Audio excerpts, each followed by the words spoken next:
Olá, eis-nos aqui outra vez, graças a Deus, e o assunto de hoje é este: Bolsonaro, uma marionete nas mãos do Centrão.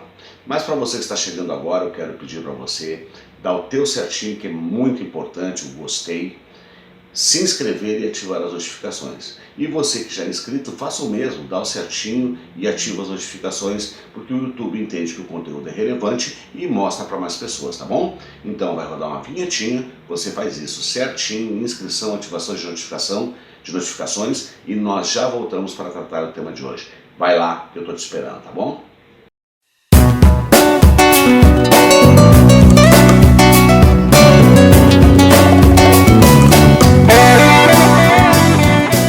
Então, o nosso tema de hoje é este, como eu já anunciei no banner e na minha fala inicial. Mas nós precisamos saber, fazer um elo de ligação, o que é esse centrão que todo mundo fala, né?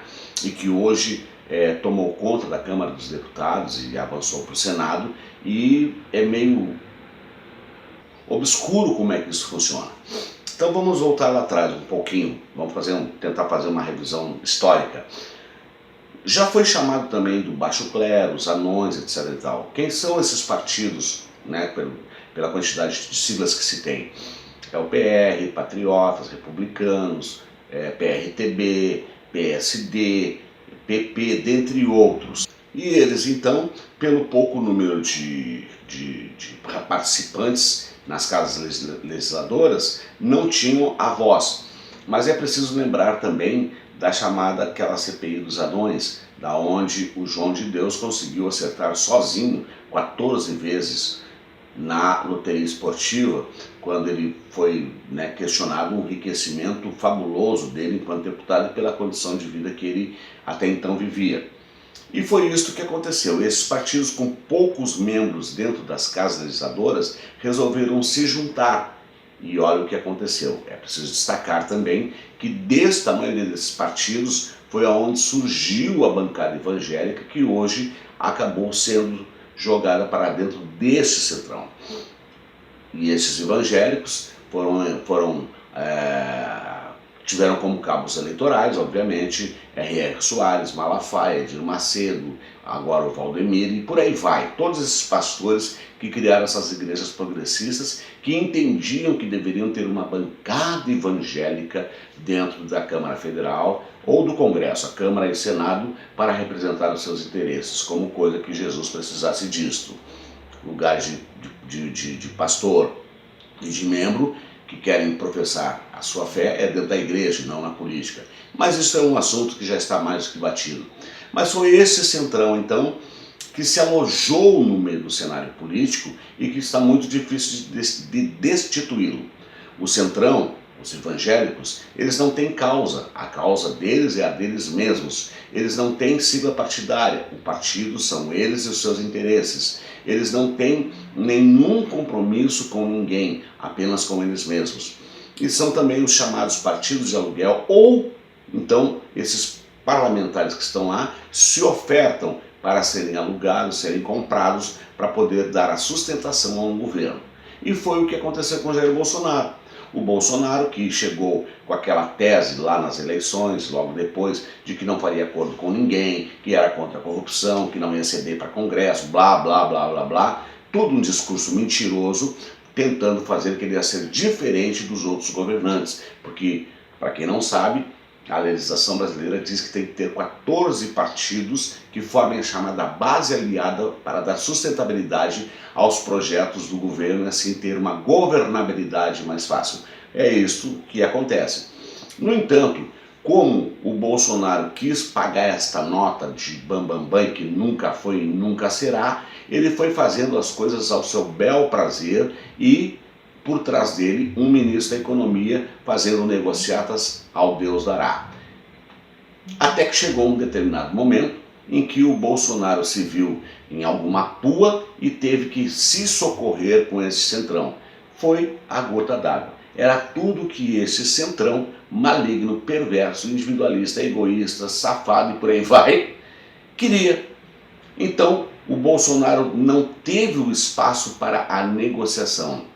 Significa dizer, que se ele tivesse tido sensatez, tivesse uma capacidade política, tivesse uma inteligência acentuada, ele teria feito uma negociação, não é negociata, uma negociação com os partidos, dando a cada um seu quinhão de forma proporcional, nada exagerado, e ter tido a governabilidade. E não foi o que aconteceu. Então, quando começaram a estourar os escândalos, as rachadinhas, o micheque e etc e tal, e começaram a ser pulverizados os pedidos de impeachment ainda na gestão Rodrigo Maia, Bolsonaro teve que se socorrer com o Centrão. E aí foi o grande e maior erro dele. Então, dessa forma, o Centrão começou a exigir do Bolsonaro o que eles chamam de espaços no governo. E daí foram dando os cargos e mais cargos em ministério, foi fatiando e ele, então, por isso mesmo, então ele ficou nas mãos desse Centrão. Mas, para reiterar, quando continuaram os excessos de pedido de impeachment, Bolsonaro sinalizou, além do que já é previsto em lei do orçamento das emendas parlamentares, Bolsonaro sinalizou com mais 3 bilhões de reais para sufocar tudo isso e ter o apoio do Centrão. E é isso que está acontecendo, para também, nesse cenário, ele poder eleger Arthur Lira, na Câmara Federal e Rodrigo Pacheco no Senado. Está aí a tragédia. A tragédia aumentou. Só para você ter uma ideia, que está me assistindo, o orçamento que já está atrasado, e aí nós já temos uma pedalada fiscal, que é um crime, que foi o que inclusive levou a Dilma ao impeachment. Esse orçamento foi agora em abril, né?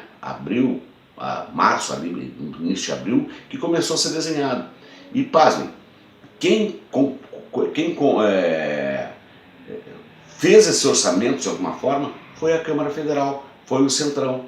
E quando o Bolsonaro apresentou um orçamento, e isso o Guedes até reclamou que não ia dar e não tem dinheiro, o Centrão simplesmente disse, vai ser desse jeito, mas não é para mexer nas emendas parlamentares. Ou seja, os evangélicos deputados, os cristãos deputados, simplesmente fizeram, que também não interessa muito para o Bolsonaro, fizeram tirar dinheiro da saúde, da educação e outros programas governamentais, para simplesmente continuar favorecendo esta gleba que se instaurou dentro da Câmara dos Deputados para defender os interesses deles. Então essas emendas, obviamente, elas serão usadas agora em 2022 para fazer, ou até ainda em 2021, para fazer lobby com seus municípios, seus institutos eleitorais, com suas bancadas evangélicas e por aí vai, para buscar a reeleição. Este é um dos motivos que os muitos processos que a maioria dos deputados tem não são levados à frente ou não são julgados e dadas devidas condenações e etc e tal, porque a cada 4 anos eles buscam a reeleição e quando se reelegem continuam com foro privilegiado. Entendeu? Você que está votando mal até o dia de hoje, que não entendeu do cenário político. Mas para piorar a situação, agora nós temos uma CPI. E alguns senadores governistas já tentaram de tudo, inclusive ingressar no STF para tirar o Renan Calheiros, não conseguiram. Na Câmara Federal, o Arthur Lira tem mais de 100 pedidos de impeachment, onde ele já declarou que 95% que ele analisou não tem nada que possa colocar em pauta o pedido de impeachment. É mentira. Porém, com tudo o que está acontecendo, e o Bolsonaro cada vez mais dando tiro no pé com as suas falas loucas e os seus filhos também doentes mentais, o Centrão está prestes a abandonar o Bolsonaro e jogá-lo às cobras. E como eu já disse, o Centrão que não tem vínculo algum com ninguém, nem amores, nem nada, eles simplesmente vão se retirar e está acabado até que venha outro que eles possam fazer, em tese, a mesma coisa que eles estão fazendo.